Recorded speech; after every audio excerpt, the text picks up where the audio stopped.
இங்கு நீ வா எந்தன் நெஞ்சில் பஞ்சம் வஞ்சம் நஞ்சே மிஞ்சும் உடல் வேறு வேறாகி உயிரை தந்தவளே நானே நாகம் நானே.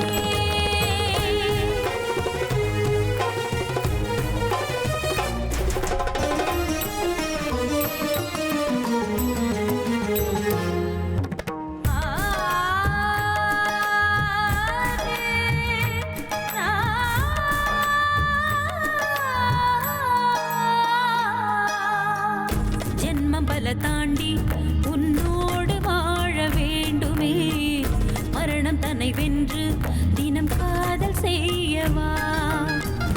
நாகமணி தேடி என் ஜீவன் இங்கு வாடுதே, சொந்தங்களை நாடி உயிர் தேடி ஓடுதே. பூமிக்கு வந்த நிலவு பிறவீது சாபமா, கடமையை தாண்டும் உறவு மனமிளகிடுமா. எந்தன் நெஞ்சில் வஞ்சம் வஞ்சம் நஞ்சே மிஞ்சும் உடல் வேறு வேறாகி உயிரை தந்தவளே நானே நாகம் நானே தந்தவளே நானே நாகம் நானே. ஆமாண்ணா, நாம சாகடிச்சோம்ல அந்த நாகராஜா நாகராணி, அவங்க பொண்ணுதான் நாகராணி. அவதான் இப்ப நமக்கு பிரச்சனை கொடுத்துட்டு இருக்கா. உங்க பிசினஸ் பார்ட்னர் விஷ்ணுவோட பையன் அர்ஜுன்.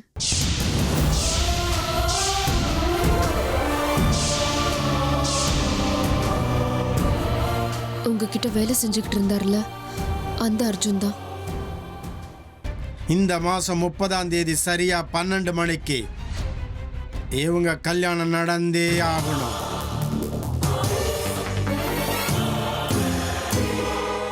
அப்படி நடக்கலன்னா இந்த பையனோட உயிருக்கு பெரிய ஆபத்து இருக்கு. பாபா, நான் இன்னும் பேசி முடிக்கல. அது மட்டும் இல்லாம இனிமே இந்த வீட்டில் என்னென்னமோ விசித்திரமான சம்பவங்கள் நடக்க போற அறிகுறி தெரியுது. அதனால தான் நான் உங்களை தேடி இங்க வந்திருக்கேன். எந்த காரணத்தை கொண்டும் நான் சொன்ன அந்த நாள்ல 12 மணிக்கு இந்த பொண்ணு கழுத்துல அவன் தாலி கட்டணும். ஆனா அதை விட முக்கியமான ஒரு காரியம்,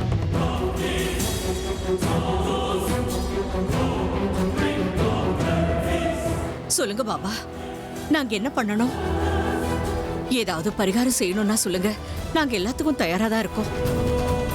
சொல்லுங்க, நாங்க இப்ப என்ன பண்ணணும்? விஷ்ணு, இந்த வீட்டுக்கு மூத்த பையன் நீதானே. உன்கிட்ட நான் ரொம்ப முக்கியமான ஒரு விஷயம் பேச வேண்டியிருக்கு. வா. என்ன அன்னைக்கிட்டயா? பாபா, எதுவோ இருந்தாலும் என்கிட்டயே சொல்லுங்க. அண்ணன் எதுக்கு? பிரச்சனைக்கு பரிகாரம் வேணுமா வேண்டாமா ருத்ரா? வேணும்னா நான் சொல்ற மாதிரி நீங்க கேளுங்க. விஷ்ணு இந்த வீட்டுக்கு மூத்த பையன். இந்த கண்டம் நீங்கிறதுக்கு விசேஷமான ஒரு பூஜையை பண்ணி ஆகணும். அதுவும் விஷ்ணு மட்டும்தான் தனியா பண்ணணும்.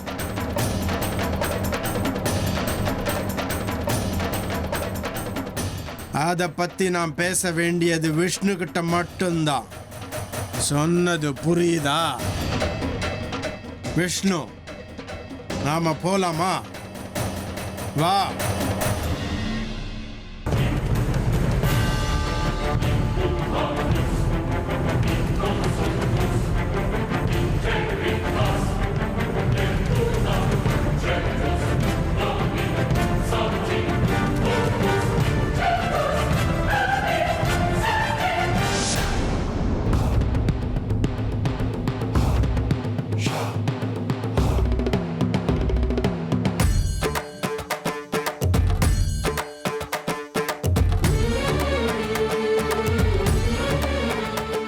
பிள்ளையார் சொல்லிய போட்டாச்சு. இப்போ ஒவ்வொரு காரியத்தையும் எப்படி செய்யணும்னு நான் முடிவு பண்ணணும். பரமேஸ்வரா, நான் உன்னதான்ப்பா நம்பி இருக்கேன். நீதான் எனக்கு ஒரு நல்ல வழியை காட்டணும்.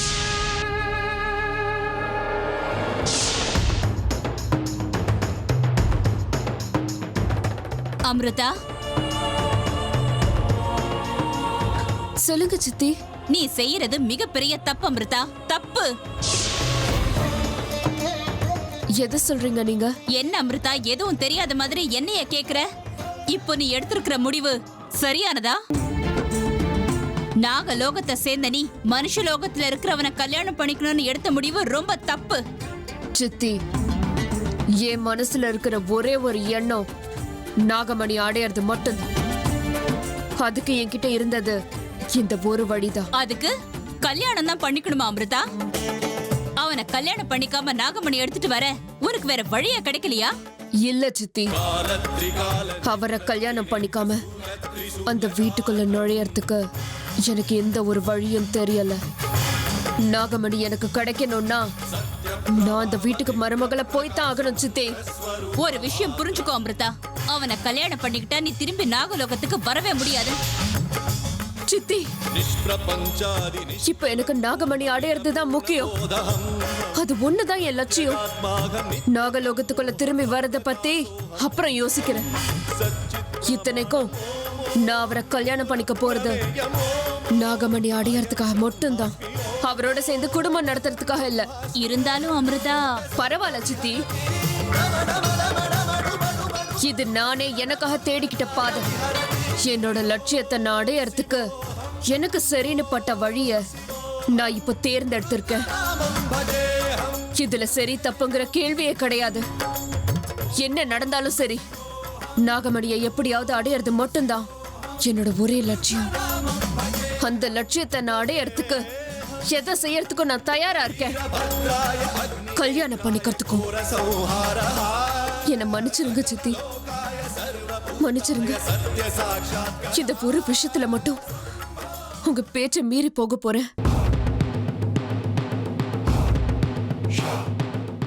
நான் அந்த வீட்டுக்குள்ள கால் வைக்க போறதே அந்த வம்சத்தை நிர்மூலமாக்குறதுக்காக தான். இன்னில இருந்தே, இப்போல இருந்தே இந்த காரியத்தை ஆரம்பிச்சுட்டேன். இந்த கல்யாணம் நடந்தே தீரணும். நிச்சயமா நடக்கும்.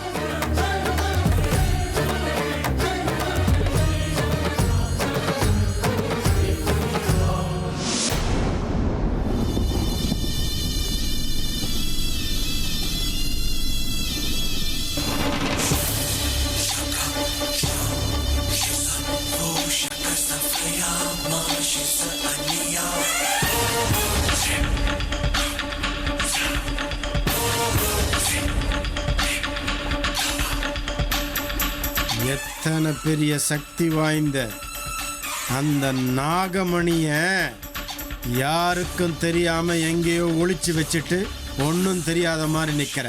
சபாஷ், உன்னோட தைரியத்தை பாராட்டுறேன். ஒண்ணுமே தெரியாத மாதிரி எவ்வளவு அப்பாவியா நிக்கிற நீ. பாராட்டுற, உன்னை பாராட்டுறேன். பாபா, என்கிட்ட ஏதோ பேசணும்னு கூட்டிட்டு வந்துட்டு எதுவும் பேசாம என்னையே பார்த்துட்டு இருக்கீங்களே, என்னாச்சு? இது வெறும் பார்வை கிடையாது விஷ்ணு, பூரிச்சு போய் உன்னை பார்க்கறேன். உன்கிட்ட ஏதோ விசேஷமான பிரகாசம் தென்படுது. அது அது உன் பக்கமா என்ன ஈர்க்குது. பாபா, ஆமா விஷ்ணு, இந்த வீட்டுக்குள்ள வரப்போற அந்த பிரச்சனைகளை நிவர்த்தி பண்ணணும்னா உன்ன மாதிரி பிரகாசமான ஆளை வச்சுதான் விசேஷமான பூஜை பண்ணணும். அதுக்காக தான் தனிமையில பேசணும்னு சொன்னேன். பாபா, அந்த பூஜையை செய்யறதுனால நம்ம அர்ஜுனுக்கு, இந்த வீட்டுக்கு எந்தவித பிரச்சனைகளும் வராதுல்ல? ஜெய் மகாகாளி! இந்த பைரவன் நடக்காத விஷயத்த சொல்ல மாட்டான். நான் நடக்கும்னு சொல்லிட்டா அது நடந்தே தீரும். சரிங்க பாபா, நான் ருத்ரா 2 பேரும் வந்து பூஜையில உட்காந்துக்கிறோம். அவனே இந்த வீட்டு பையன் தானே. வேண்டாம், இந்த பூஜையை பிரகாசமா இருக்கிற நீதான் பண்ணி ஆகணும். உன் கூட யாராவது வந்தா இந்த பூஜைக்கு பலன் கிடைக்காது. அதனால நீ மட்டும் தனியா தான் வரணும். புரியுதா விஷ்ணு? சரிங்க பாபா, நீங்க சொல்ற மாதிரியே பண்றேன். பூஜை எங்க பண்ண போறீங்க? பூஜையை என்னோட ஆசிரமத்துல தான் பண்ணுவேன். இன்னைக்கு ராத்திரி சரியா 10 மணிக்கு நீ நான் இருக்கிற இடத்துக்கு வந்தாகணும். அதுவும் தனியா. சரி பாபா, வந்துடுறேன். நல்லதே நடக்கும். நான் கிளம்புறேன். ஜெய் மகாகாளி.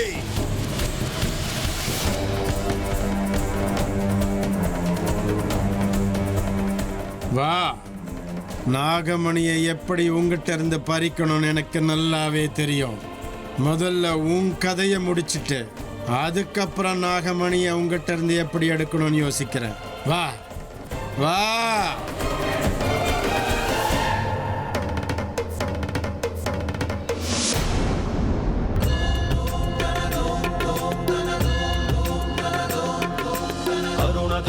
அட ஆண்டவா, என்னப்பா உன் திருவிளையாடல்! ஆஹா, இவ்வளவு நாள் நீ விளையாண்ட விளையாட்டுல இப்பதான் சுவாரஸ்யமே ஆரம்பிச்சிருக்கு. நாகமணி யாருக்கு, யார் முயற்சி எப்படி பலிக்க போகுது, அது யாருக்கு கிடைக்கும், யாருக்கு கிடைக்காது, இதெல்லாம் முடிவாகிற நேரம் நெருங்கிக்கிட்டே இருக்கு. அமிர்தா, உனக்கு அவ்வளவு சீக்கிரம் அந்த நாகமணி கிடைச்சிராதம்மா. அது ரொம்ப ரொம்ப கஷ்டம். விஷ்ணு, இன்னும் கொஞ்ச நாளைக்கு மட்டும்தான்ப்பா அந்த நாகமணிக்கு நீ சொந்தக்காரன். பைரவா, அந்த நாகமணி உனக்கு வந்து சேர்றது உன் தலையில எழுதாத எழுத்தப்பா. அப்படின்னா அந்த நாகமணி உண்மையிலேயே யாருக்கு சொந்தம்? நாகமணி யார் கைக்கு போய் சேரும்? எல்லாத்துக்கும் காலந்தான் பதில் சொல்லணும். காலாய தஸ்மை நமஹ. ஓம் நம சிவாய. ஓம் நம சிவாய. ஓம் நம சிவாய.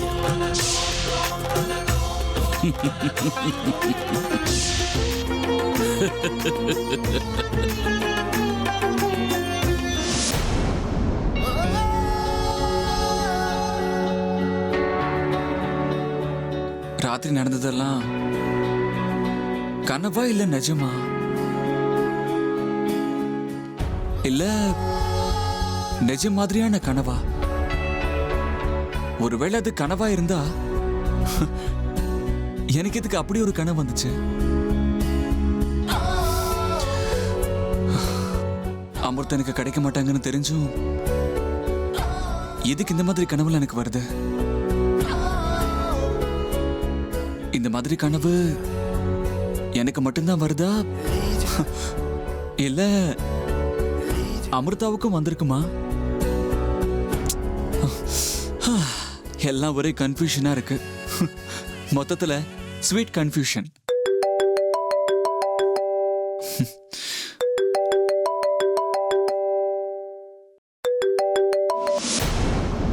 ஹலோ, யாரு? நான் தான் அமிர்தா.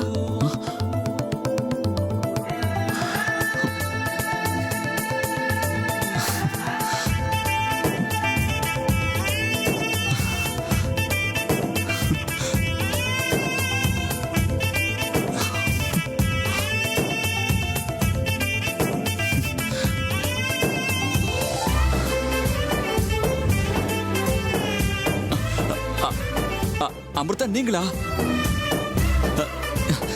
இதுக்கு தான் சொல்றேன், நினைச்சுக்கிட்டா உடனே நடந்துரும்னு. இவ்வளவு நேரம் நான் உங்களை பத்தி தான் நினைச்சுக்கிட்டு இருந்தேன். இதுதான் இங்கிலீஷ்ல டெலிபதின்னு சொல்லுவாங்க. அதான் சினிமால கூட சொல்லுவாங்களே, அதாங்க பூர்வ ஜென்ம பந்தம். ஏதோ ஒன்று விடுங்க. என்னங்க விசேஷம்? முதல்ல என்னடானா நீங்களே வீட்டு வரைக்கும் வந்துட்டு திரும்பி போயிட்டீங்க.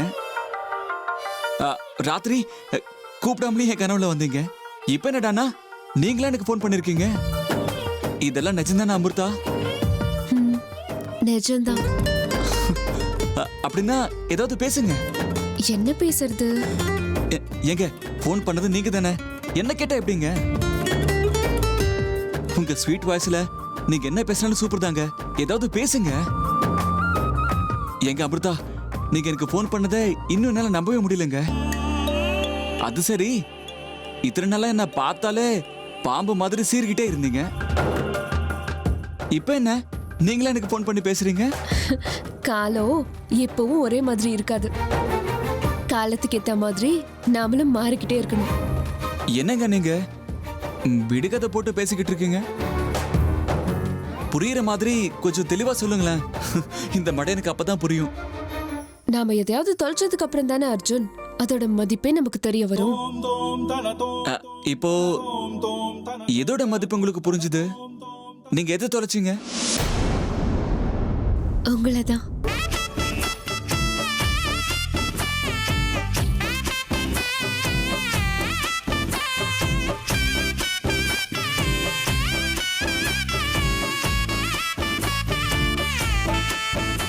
Hello hello.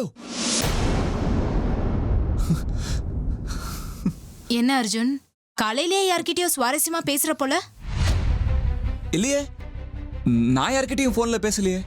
இல்லையே, உன் குரல் கேட்டுச்சு. உனக்கு நீயே பேசிட்டு இருந்தியா? போன் ரிங் ஆன சத்தம் கூட கேட்டுச்சு.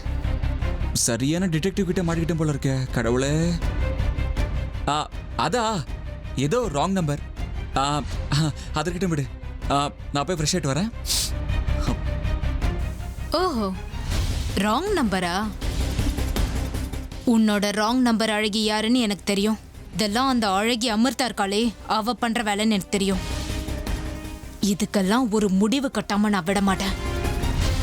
கட்டுறேன்.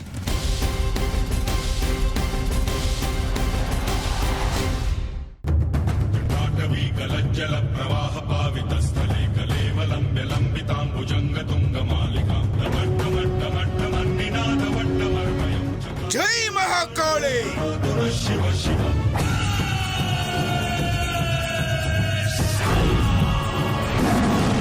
பினாக்கா வா.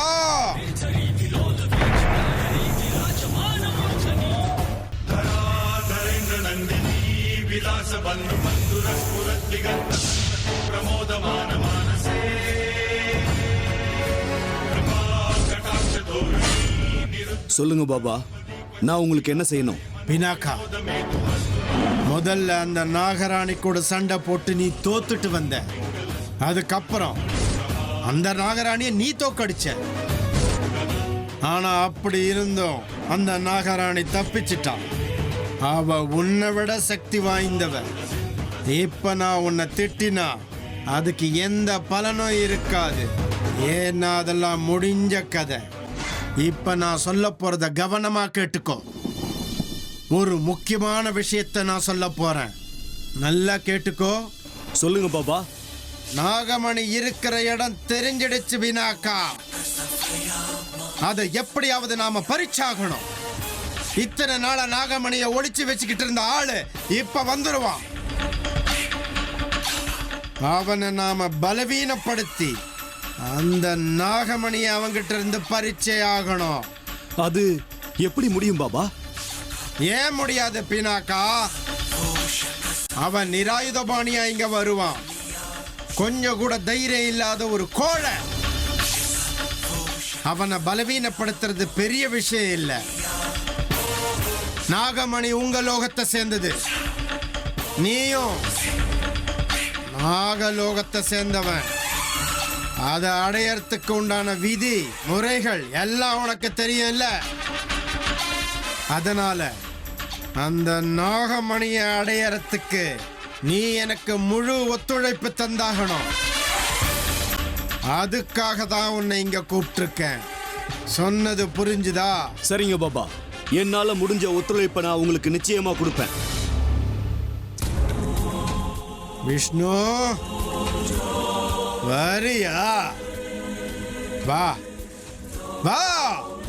உன் கையில இருக்கக்கூடிய அந்த நாகமணிய நான் எப்படியாவது பறிக்கலனா என் பேரு பைரவ பாபா கிடையாது. வா.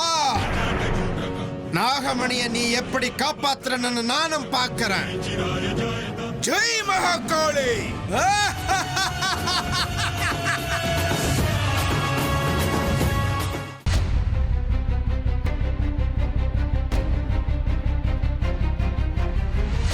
பாபா சொன்ன பூஜைக்கான நேரம் நெருங்கிடுச்சு. என்னை தனியா அவர் சொல்லியிருக்காரு. பூஜையை நான் தான் உட்கார்ந்து செய்யணும்னு சொல்லியிருக்காரு. ஆனா என் மனசுக்குள்ள எதுக்கு இவ்வளோ குழப்பம் ஏற்படுது? ஒண்ணுமே புரியலையே. தனியா போறது எனக்கு ஒன்றும் புதுசு கிடையாது. இருந்தாலும் இன்னைக்கு நான் தனியா போகக்கூடாதுன்னு என் மனசு சொல்லுது. என்ன பண்றது?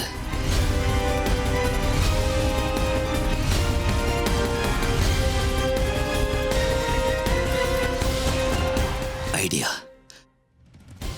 என் நாகமணியை என் கையில கொண்டு போறதுதான் நல்லது. அதுதான் எனக்கு பாதுகாப்பு கவசம்.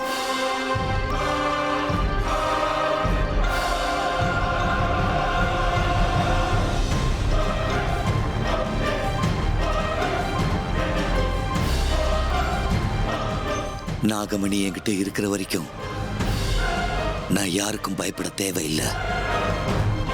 யாராலையும் எனக்கு எந்த பிரச்சனையும் வராது. ஒருவேளை என் உயிருக்கு ஆபத்து ஏற்படுற சந்தர்ப்பம் வந்தாலும் இந்த நாகமணி என்னை காப்பாத்திடும். ஆமா, அதான் சரி. நான் பூஜைக்கு இந்த நாகமணியை எடுத்துட்டு போறதுதான் நல்லது. கண்டிப்பா எடுத்துட்டு போறேன்.